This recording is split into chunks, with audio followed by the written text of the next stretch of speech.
Carta do apóstolo Paulo à igreja em Tessalônica, capítulo 4, os versos 1 e 2.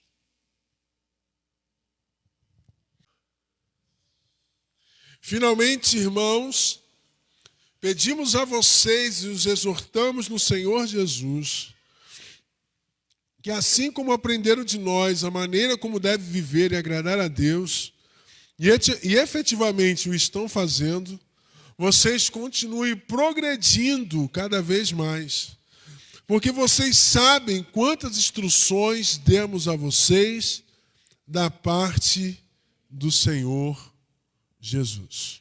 Amém? A palavra desta noite ela é de franca, direta e rápida. Deus, quando deu a mensagem desta noite, quase que aconteceu um acidente, porque eu estava dirigindo e Deus começou a falar no meu coração sobre esta mensagem e eu estava completamente angustiado para não deixar esquecer o que eu tinha que falar. E aí o trânsito parou, eu consegui anotar rapidinho aqui no celular o que o Senhor queria nos falar nesta noite. É mais ou menos aquilo que o texto de Tessalonicenses está falando.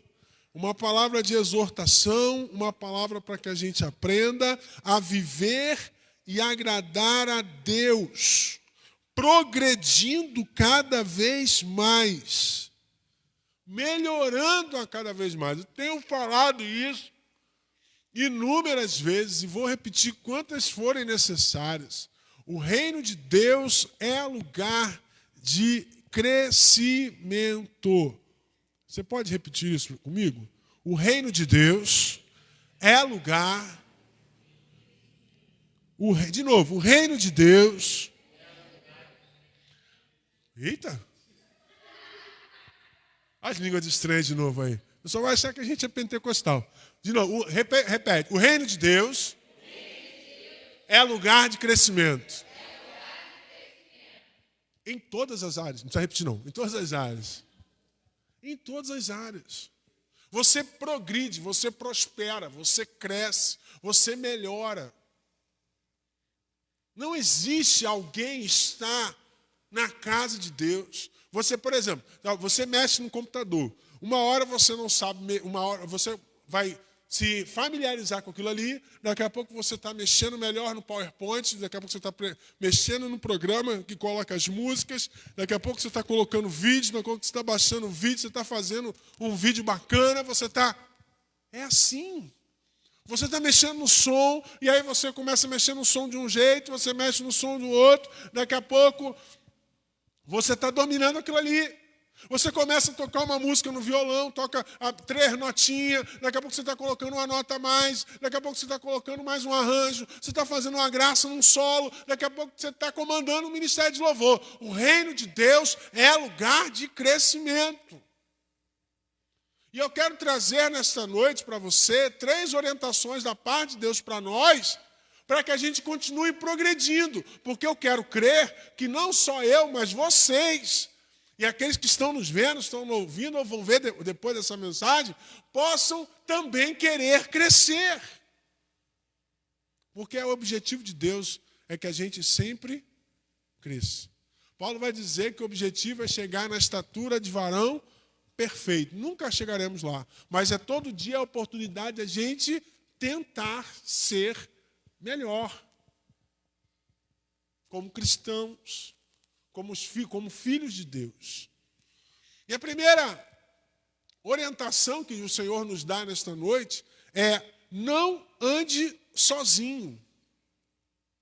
Ou não deixe ninguém andar sozinho.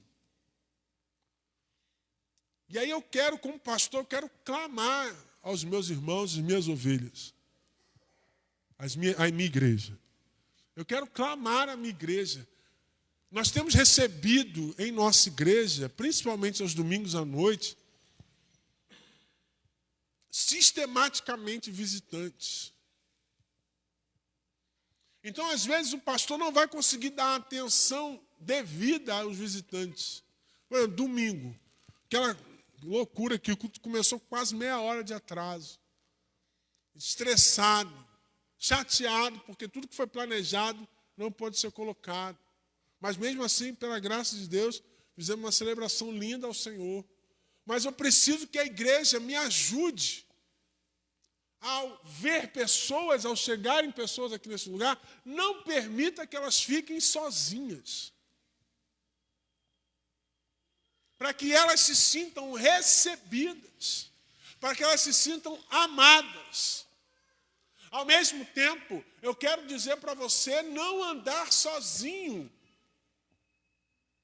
Você tem uma igreja, você tem irmãos, você tem pastor que pode te ajudar. Eu não tenho autoridade para tomar decisões por você. Mas eu posso te ajudar e orar para que você tome a melhor decisão. Você ter alguém para falar com você é melhor do que você não ter ninguém.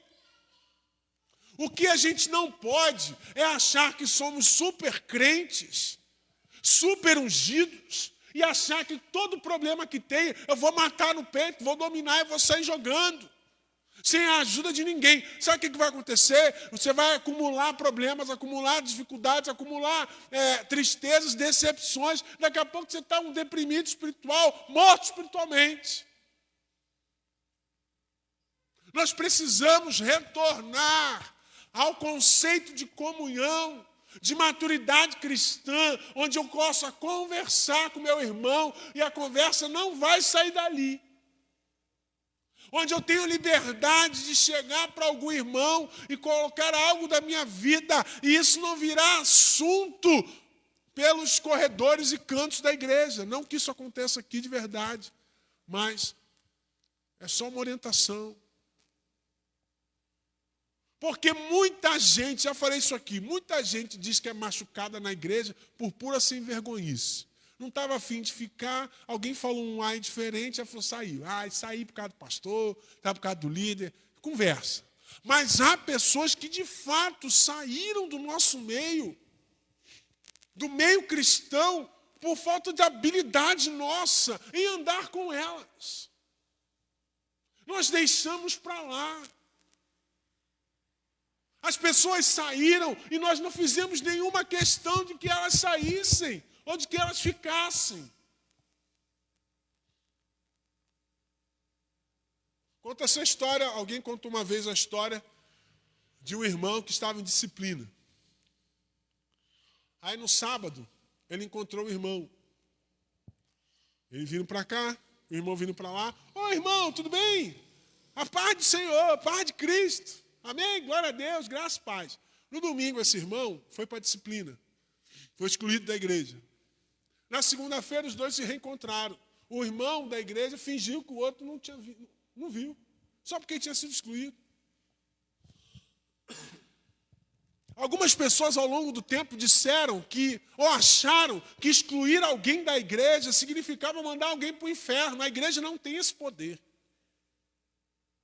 A igreja não tem autoridade de mandar ninguém para o inferno. Mesmo que exclua do rol de membros, que agora são associados. A igreja civilmente é como se fosse comparada a um condomínio. Então nós não somos membros, nós somos associados. Então a igreja, ao longo da história, achou tanto que era horrível ser excluído. Porque a pessoa achava que ao ser excluída numa assembleia, ela estava jogada no inferno. A igreja não tem autoridade para isso. Mas o que a igreja fez? Baseado nesse conceito equivocado, a igreja deixou as pessoas excluídas andarem só. Nós deixamos pessoas entrarem por essas portas que não conhecemos, que não é do nosso círculo de amizade, não temos afinidade, nós deixamos essas pessoas sós. Isso é ruim. Porque no Evangelho não se faz sozinho. No Evangelho você precisa do outro. Nós já temos os desigrejados, que acham que não precisam de igreja. Aí agora surgiu a igreja Lagoinha Metaverso, virtual. tudo que os desigrejados queriam. Ele não precisa ir presencialmente. Ele virtualmente entra, vai, diz que aceita Jesus, está tudo certo. Aí eu pergunto, terá um céu virtual ou o céu é real? A gente está brincando com coisas, irmãos, que não é para brincar. Em vez de a gente investir dinheiro nisso, tempo nisso, a gente tem que investir mais e mais em pessoas para que elas outras sejam alcançadas. Eu fiz um post ontem, fiz um vídeo hoje, deu até umas visualizações bacanas, quase 2.000 visualizações, sobre a igreja e a educação. A igreja precisa entrar, as igrejas que eu não falo não é aqui não, irmão, que a gente já está fazendo a nossa parte. Mas as igrejas precisam entrar, de fato, na educação das crianças e da sociedade. Você não pode, a igreja não pode achar bonito um menino de 12 anos não saber ler. Porque quanto mais tempo passar e ele não saber ler, mais tempo ele vai estar afastado da palavra. A gente não pode aceitar isso.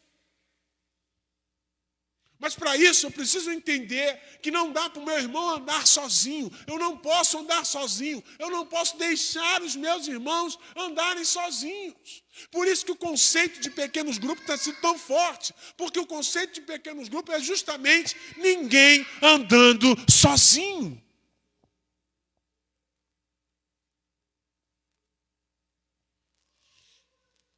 Não diz lá que o cordão de 3 dobras é mais difícil de se arrebentar?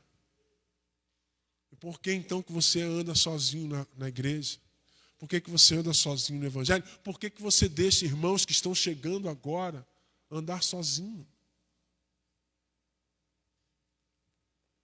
No evangelho não existe isso. Então, para que a gente melhore ainda mais, para que a gente progrida ainda mais, como diz o texto, nós precisamos ter isso na nossa mente. Não andar sozinho. E não deixar as pessoas se aproximarem, seja ela um adulto, seja ela crianças. As crianças estão vindo, irmãos. A gente não pode deixá-las sozinhas. Quem sabe uma criança dela não está sofrendo um abuso e a gente pode salvar essa criança. Quem sabe essa criança não tem um problema sério de saúde que o pai está se lixando e a gente pode ser canal de bênção para que ela consiga o tratamento. Nós não podemos deixar as pessoas andarem sozinhas. Segundo, se afaste do evangelho da conveniência. O que é conveniente? Eu digo que é o evangelho adaptado. O que é o evangelho adaptado? É o evangelho onde você absorve tudo aquilo que lhe interessa do evangelho, tudo aquilo que te interessa do evangelho você quer.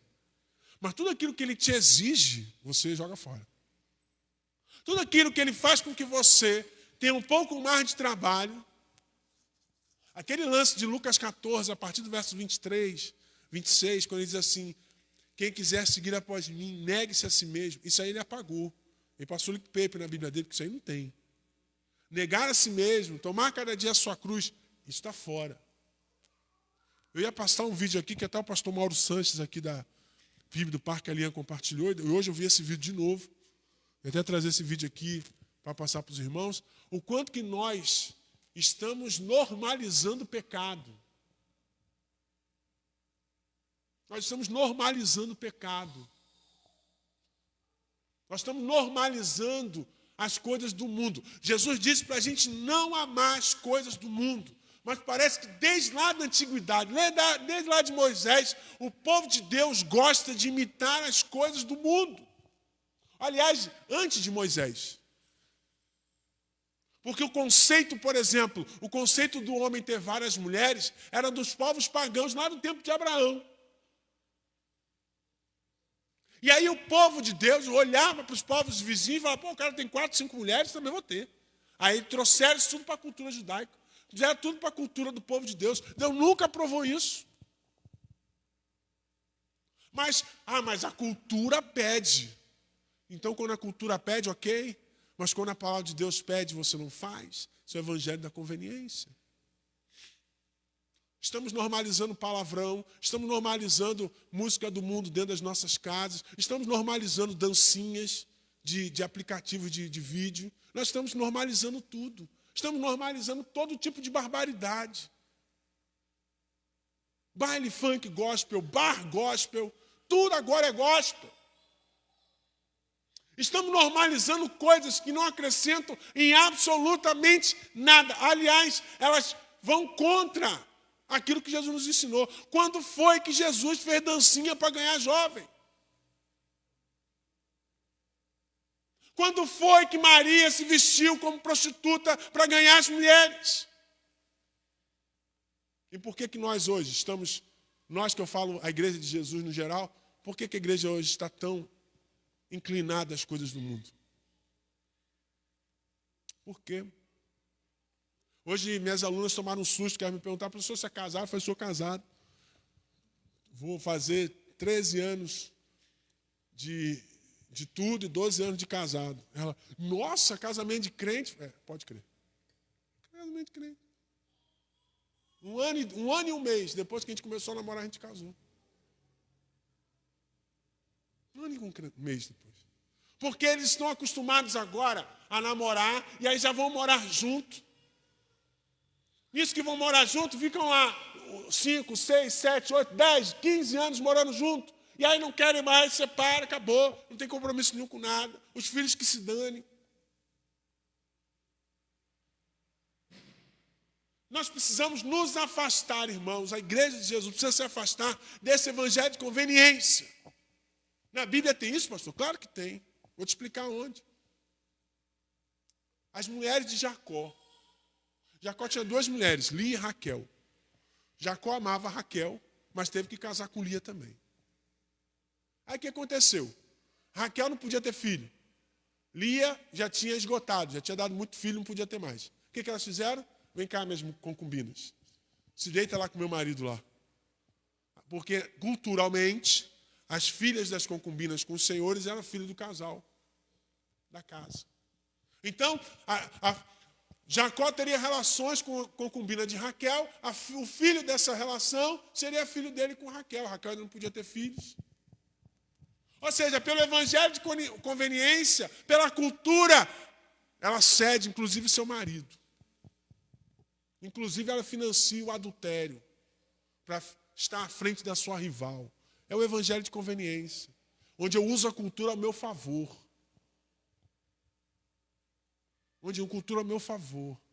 Onde tomar um gole de cerveja não tem nada a ver, pastor. Daqui a pouco, quando se liberarem, vão dizer que fumar um cigarro de maconha não tem nada a ver, pastor. É o evangelho de conveniência que entra porta dentro das igrejas. Se afaste disso enquanto é tempo. Se afaste disso enquanto é tempo.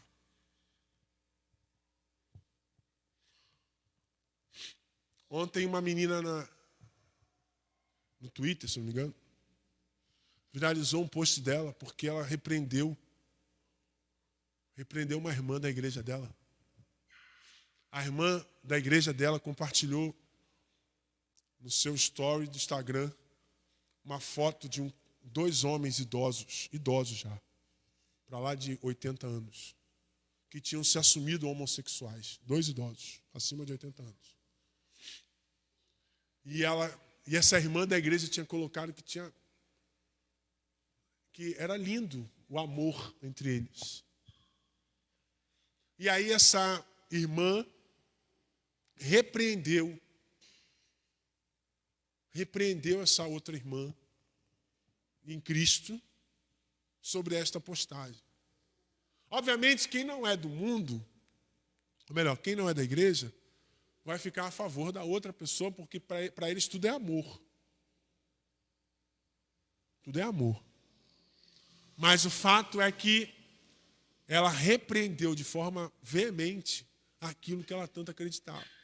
Porque em nome do amor, as pessoas estão aceitando, inclusive, aquilo que Deus não aceita. Em nome do amor, para dizer que a gente não fala sobre homossexualidade, em nome do amor, muitas famílias estão aceitando o trisal, que é, entre aspas, o casal de 3 pessoas. Ou um homem com 2 mulheres, ou uma mulher com 2 homens. Isso já está começando a ser registrado em cartório. E daqui a pouco vai entrar pelas portas das nossas igrejas. E aí? Aí o que a gente faz? A gente vai fingir que não está acontecendo nada e vai deixar esse pessoal entrar? Como aconteceu com um pastor amigo meu, que descobriu que havia um adultério consentido dentro de casa. A mulher levava o amante para dentro do quarto e ficava narrando via telefone para ele tudo que acontecia. A igreja vai aceitar isso? Se afaste do evangelho da conveniência. O evangelho não pode ser conveniente. O evangelho de Jesus não mudou. A porta continua estreita. Jesus ainda é e sempre será o caminho, a verdade e a vida. E ninguém vai chegar ao Pai se não for por Ele.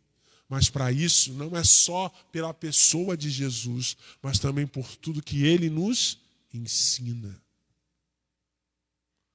Porque muita gente até gosta de Jesus. Esses dias uma atriz da Globo, vou ficar falando o nome aqui para não dar ibope. Depois ele pode pegar e querer me processar também. Mas uma atriz da Globo esses dias falou que Jesus é um cara maneiro. Jesus é um cara legal. O problema é o fã-clube dele. Sabe quem é o fã-clube dele? Nós, a igreja. Ela chamou a gente de fã-clube.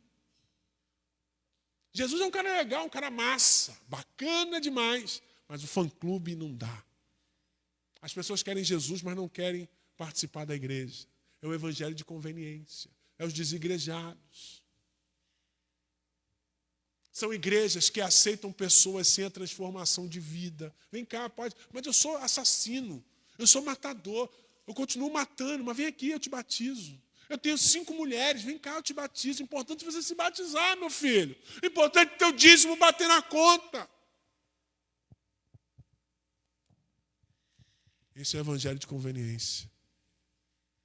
A gente passou por um momento disso aqui, já contei isso aqui em outros momentos. Eu era adolescente, depois fiquei sabendo.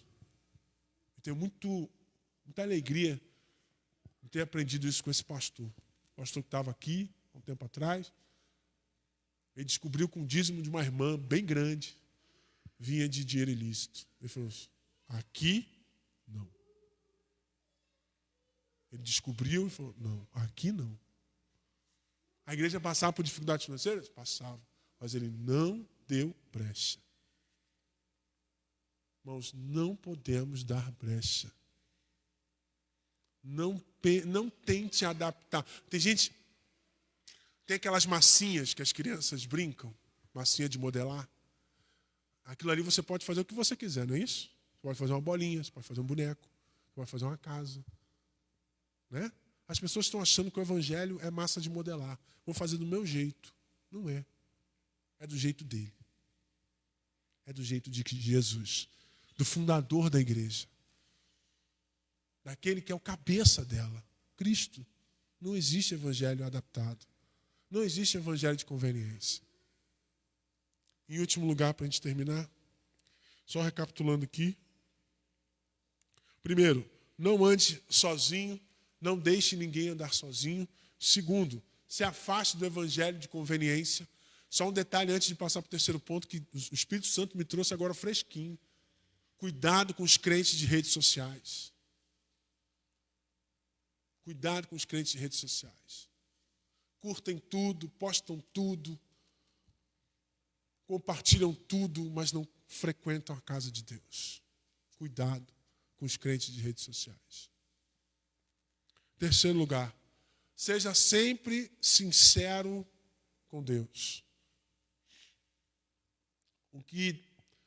Vou usar um termo aqui para você entender. Porque Deus é Espírito. Então, vou usar um termo para você entender. Deus se entristece, Deus chora, quando Ele percebe que aquilo que falamos é diferente daquilo que nós estamos sentindo. A Bíblia diz que antes de a gente pedir, Deus já sabe. Qualquer pensamento que você está tendo agora, Deus já sabe. Então, quando você chega diante de Deus e ora, Deus quer ouvir da tua boca aquilo que está aqui. Por isso que Jesus diz lá em Mateus 12, a boca fala do que o coração está cheio, mas às vezes o coração está cheio de uma coisa, a gente está cheio de A, a gente fala B.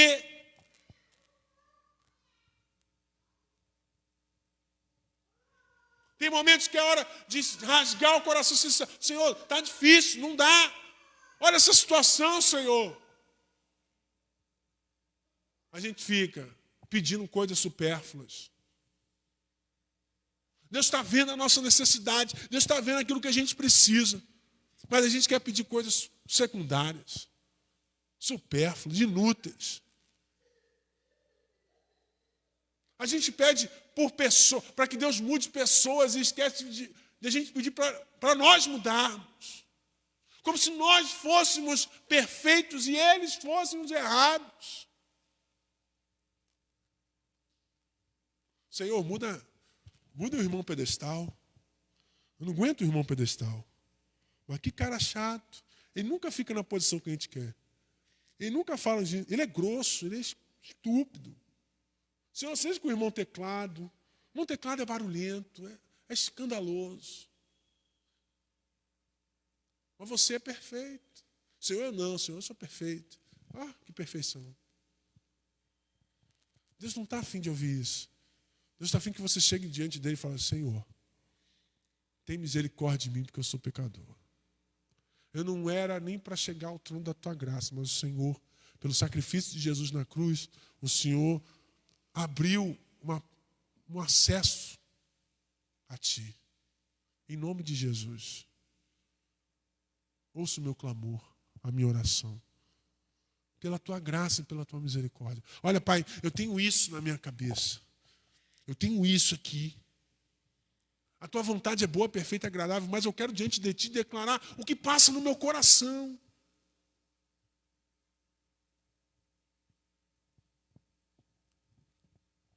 Eu falei isso aqui outras vezes. O que faz Davi ser um homem segundo o coração de Deus não é o seu talento, não são suas composições, mas a sua sinceridade. Quando o profeta Natan chega para ele e fala assim, ó, tu que é o homem que tinha que morrer, porque você tinha todas as mulheres à tua disposição, mas você foi escolher a mulher de Urias. Quem tinha que morrer era você. Aí ele reconhece o seu pecado e escreve o Salmo 51. Vê se lá no Salmo 51 está dizendo que ele é o máximo, que ele é bacana, que ele é vencedor. Senhor, renova em mim o espírito. Eu sou pecador, tenha misericórdia de mim. Ele não faz isso.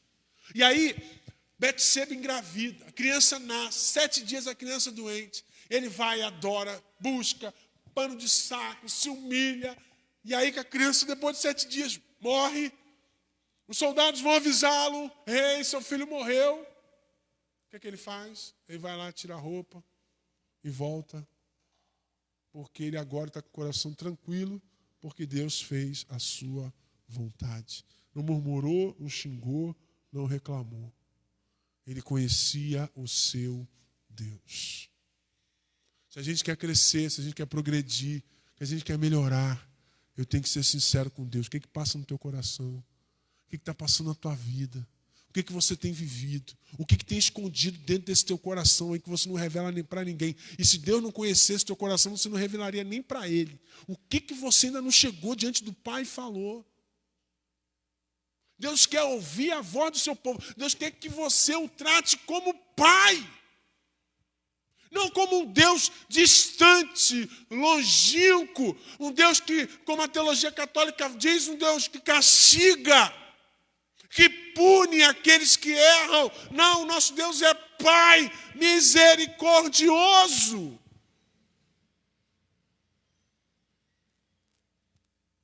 Que esquece dos nossos pecados quando confessamos e esquecemos e pedimos perdão.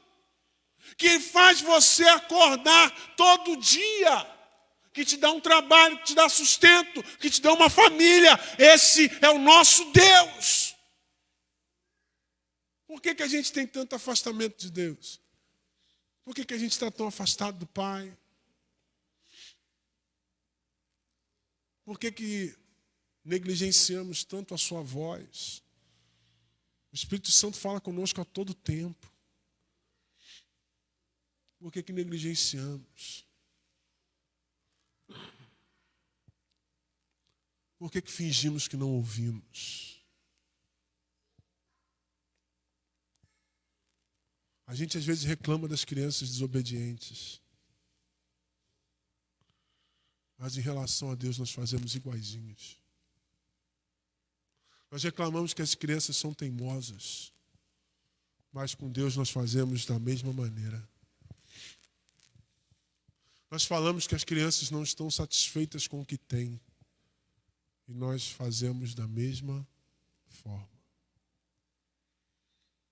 Se você quer melhorar, se você quer progredir, se você quer crescer, tudo que foi colocado aqui, peça a Deus para colocar. Peça a Deus para que você consiga colocar em prática. Você não andar sozinho e você não deixar ninguém andar sozinho. Você não ser seduzido, porque é uma sedução absurda, irmãos. O evangelho de conveniência é uma sedução absurda. Ele é lindo. A gente não tem trabalho nenhum com ele. Ele é maravilhoso, mas completamente nocivo ao nosso relacionamento com Deus. Aquilo que eu quero, eu faço. Né? Aquela frase que de vez em quando aparece na internet, até falei domingo. Nada é errado se te faz feliz. Só faltou a assinatura. Lúcifer. Assinado Lúcifer. Mas a gente esconde a assinatura e fala assim, não, gente, pelo amor de Deus, eu sou filho de Deus, nada é errado se me faz feliz. Deus não quer ver minha felicidade? Eu vou fazer. Só para voltar ao assunto para a gente poder terminar. O evangelho de conveniência é tão forte dentro das igrejas que antigamente a gente sabia quando um casal era crente e o casal não era. O casal não crente, ele era alguém que já tinha se divorciado. O casal crente é aquele que nunca tinha divorciado, nem passava perto. Hoje, os casais cristãos estão no mesmo patamar de divórcio dos casais que não são cristãos. Pastores que já estão no 4º, 5º casamento. E não foi porque a mulher morreu, não. É porque não quiseram mais casar. Não se resolveram. Irmãos, essa semana eu fiquei assustado. Acompanhando os pastores na internet, que eu leio para poder pegar um pouco de experiência. Lendo o pastor Josué Gonçalves essa semana, até o próprio pastor Josué Gonçalves, com mais de 30 anos de ministério, ele mesmo se assustou com o que estava acontecendo, que as pessoas estão vivendo dentro das nossas igrejas, por causa desse maldito evangelho de conveniência. Maldito evangelho onde eu só faço aquilo que eu quero, aquilo que Jesus me exige, aquilo que me exige um pouco de sacrifício, de renúncia, eu desprezo. Isso não é evangelho. Isso é conveniência.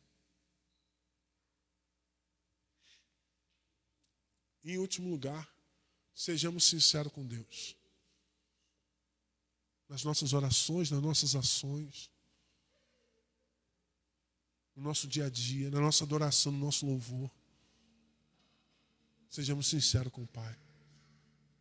Deus prefere que você, às vezes, fique sentado aí no banco. Fala, Senhor, hoje eu não estou em condições. O Senhor sabe do meu coração, eu não estou em condições. Se eu cantar aqui hoje é falso.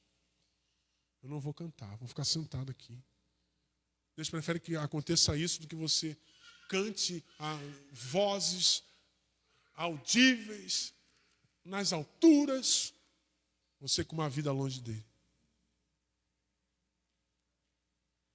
Deus ainda prefere, irmãos, os sinceros desafinados do que os afinados falsos e hipócritas, que ditam regras para a igreja, mas não cumprem nada.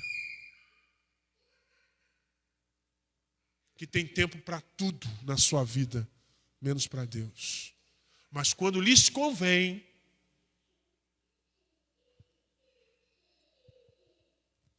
eu me lembro de uma menina, depois ela passou um tempo um período membro aqui nessa igreja. Ela foi membro de uma igreja, uma voz absurda, irmãos. Talento absurdo, mas todo mundo sabia a vida que ela levava. A jovem, 18, 19 anos. Talento absurdo para cantar, uma voz diferenciada. Mas ela só cantava na igreja dela se algum parente estivesse à frente da programação. Aí chamava ela para cantar. Fora disso, ninguém chamava. Um absoluto desperdício de talento. Sabe por quê, irmãos? Porque as pessoas conheciam a vida dela. Sabia que aquilo que ela cantava no altar não condizia com o dia a dia dela. Isso é ser hipócrita e mentiroso diante de Deus. Irmãos, eu luto todo dia. E sabe qual é a minha oração com Deus? Senhor, não me deixa vir pregar nada aqui em que eu não possa, no mínimo, estar tentando viver isso na minha vida. Não existe isso.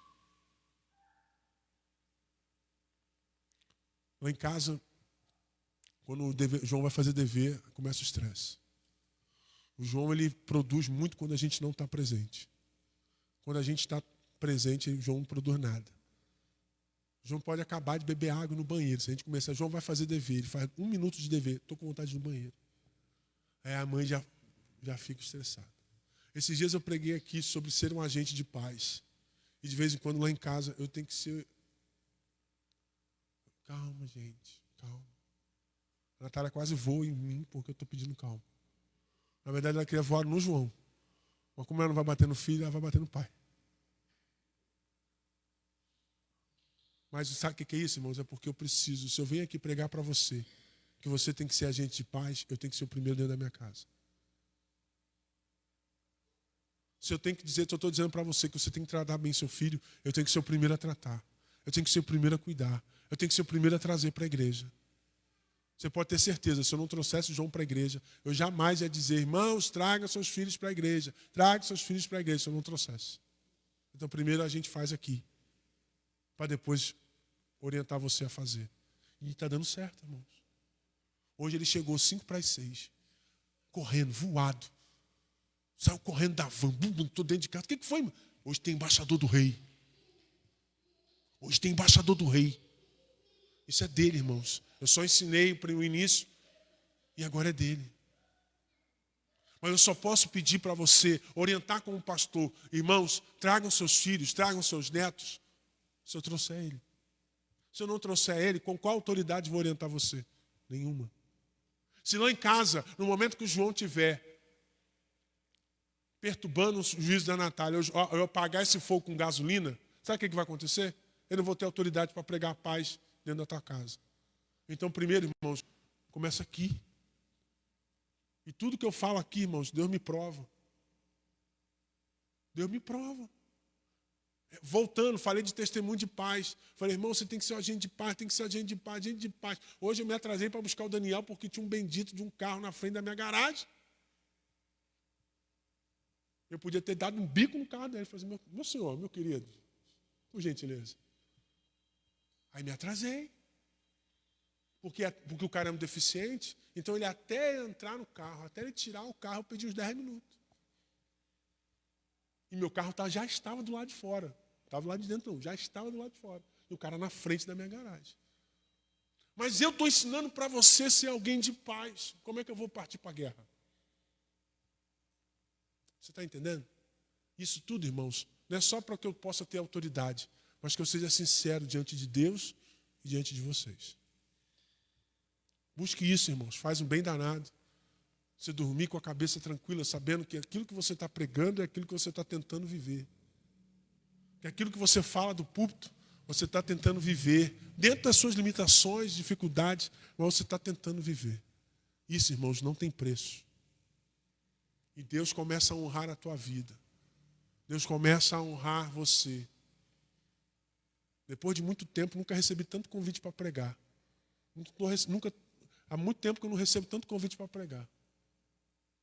Recebi mais um hoje. Já tenho agenda. Irmãos, eu tinha agenda para esse mês, eu já tenho agenda para julho. Eu falei, o que é isso, Deus? O que está acontecendo? Como é que negócio é esse? Pessoal, Aí fiz a agenda dia 9, fiz a agenda sábado passado lá no Roberlan, os meninos foram comigo. Um bairro terrível, ninguém encostou em nós, ninguém falou com a gente. Era para entrar com farol baixo e luz de dentro alta, Carlos. Eu entrei com luz acesa, farol alto e escuro dentro do carro. Ninguém encostou em nós. Ninguém nem falou com a gente. A irmã ficou toda feliz, porque durante muito tempo tinha alguém que tocava teclado na igreja para tocar o teclado. Porque lá tem aquele pianão grandão, que a igreja foi roubada uma vez aqui. E ela ficou toda feliz. Ela queria me chamar toda hora para tocar, porque lá tem um pianão e ninguém toca.